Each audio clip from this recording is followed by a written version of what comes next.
Doctor Bidhanchandra রায় বিখ্যাত চিকিৎসক এবং পশ্চিমবঙ্গের দ্বিতীয় মুখ্যমন্ত্রী ডক্টর বিধানচন্দ্র রায়ের জন্ম মৃত্যু একই দিনে আগামীকাল 1 জুলাই হয়েছিল।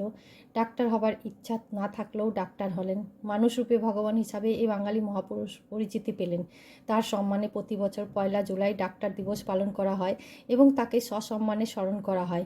বিহারের পাটনাতে 1882 সালের 1 জুলাই জন্মগ্রহণ করেছিলেন। পাটনাতে পড়ার পর কলকাতায় মেডিকেল কলেজ থেকে পড়াশোনা করেছিলেন। মেডিকেল কলেজের কর্নেল লিউকিস ছিলেন তার আদর্শ, যিনি শিখিয়েছিলেন চিকিৎসকের মেজাজ কখনো ক্লান্ত হবে না, মন কঠোর হবে না, স্পর্শ কখনো কঠিন হবে না। জাতীয়তাবোধের শিক্ষাও তিনি কর্নেল লিউকিসের কাছেই পেয়েছিলেন। তিনি বলেছিলেন, কোনো সাহেবের কাছে মাথা নোহালে তারা তোমাকে দ্বিগুণ মাথানত করাতে চাইবেন।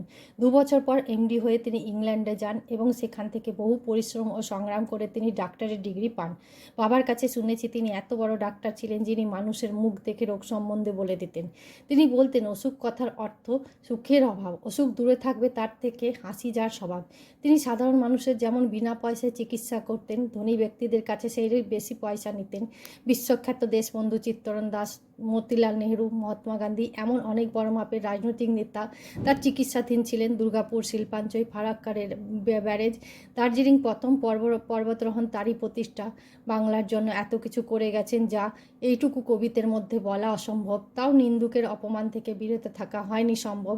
আঘাত পেলেও তিনি বিচলিত হতেন না। সত্যের জয় হয়েছিল, অসত্য পরাজিত হয়েছিল। 1961 সালে তিনি ভারতরত্ন উপাধি পান। 1962 সালে 1 জুলাই তার তিরোধান। দেশবন্ধুর স্ত্রী বাসন্তী দেবী তখন বলেছিলেন তিনি পুণ্য আত্মা, তাই তার জন্মদিনেই মৃত্যু হলো। ভগবান বুদ্ধ তার জন্মদিনে সমাধি লাভ করেছিলেন। বৈদ্যুতিক চুল্লি তারই সূচনা ছিল। কেওড়া তলা মহাশ্মশানে তার ইচ্ছা অনুসারে সেই বৈদ্যুতিক চুল্লিতে তার শেষ কীর্তি সম্পন্ন হয়েছিল। আমরা আশাবাদী হয়ে ভবিষ্যতের দিকে তাকিয়ে আছি। এইরকম একজন মহান হৃদয় মুখ্যমন্ত্রী ও সুচিকিৎসক এই বাংলার আশায়। তিনি প্রতিভাদীপ্ত, অমর হয়ে থাকবেন মানুষের ভালোবাসা।